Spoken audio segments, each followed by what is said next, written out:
አዲዳስ የአውሮፓ ሻምፒየንስ ሊግ የፍጻሜ ጨዋታን የመጫወቻ ኳስን በዛሬው ዕለት ይፋ አድርጓል። የውድድሩ ኳስ አቅራቢ ድርጅት የሆነው አዲዳስ የ2026 የአውሮፓ ሻምፒየንስ ሊግ የፍጻሜ ጨዋታ ላይ የሚያቀርበውን ኳስ በይፋ አስታውቋል።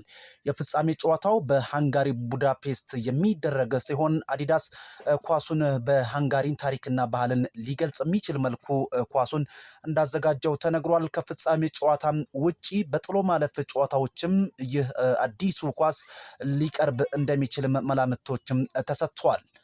የሙሐመድ ሳላ አያት በዛሬው ዕለት መሞታቸው ተሰምቷል። የሊቨርፑል የፊት መስመር ተጫዋች ሙሐመድ ሳላ ወንድ አያቱ የሆኑት ማህሮስ ጋህሊ በዛሬው ዕለት ጠዋት ህይወታቸው ማለፉ ተገልጿል።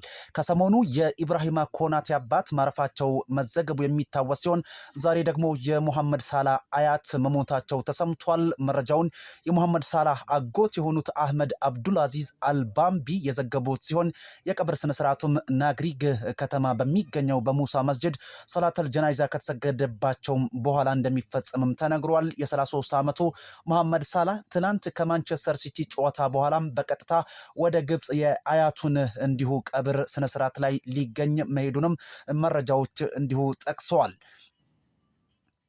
ጆን ዱራን አዲስ ክለብ ተቀላቅሏል። ኮሎምቢያዊው የ22 ዓመት የፊት መስመር ተጫዋች ጆን ዱራን የሩሲያውን ክለብ ዜኒት ፔተርስበርግን በውሰት መቀላቀሉ በይፋ ተገልጿል። ጆን ዱራን ከዚህ ቀደም በእንግሊዙ ክለብ አስቶን ቪላ፣ በኮሎምቢያው ኢንቪጋዶም፣ በአሜሪካው ክለብ ቺካጎ ፋየርስ፣ በሳውዲ አረቢያው አልናስር እንዲሁም ደግሞ በቱርኩ ክለብ ፌነርባቼ መጫወትም ችሏል።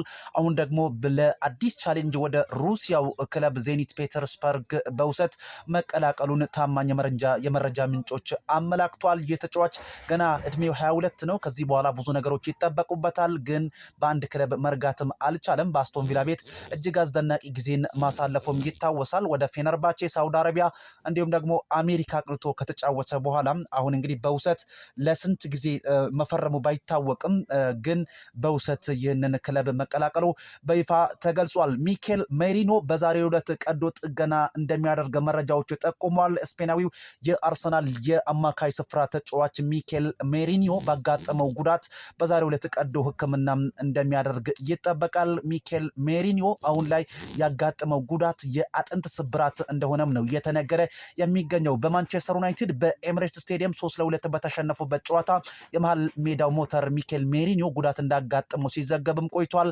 የ29 ዓመቱ ሚኬል ሜሪኒዮ በሚያዝያ ወር መጨረሻ ላይ ወደ ልምምድ ሊመለስ ይችላል። ከዛ ባለፈም የ2025/26 የእንግሊዝ ፕሪሚየር ሊግ የውድድር ዘመን ከመጠናቀቁ በፊት ለአርሰናል በመጨረሻዎቹ ሳምንታት ጨዋታ ሊያደርግ እንደሚችልም ተስፋ ተደርጓል።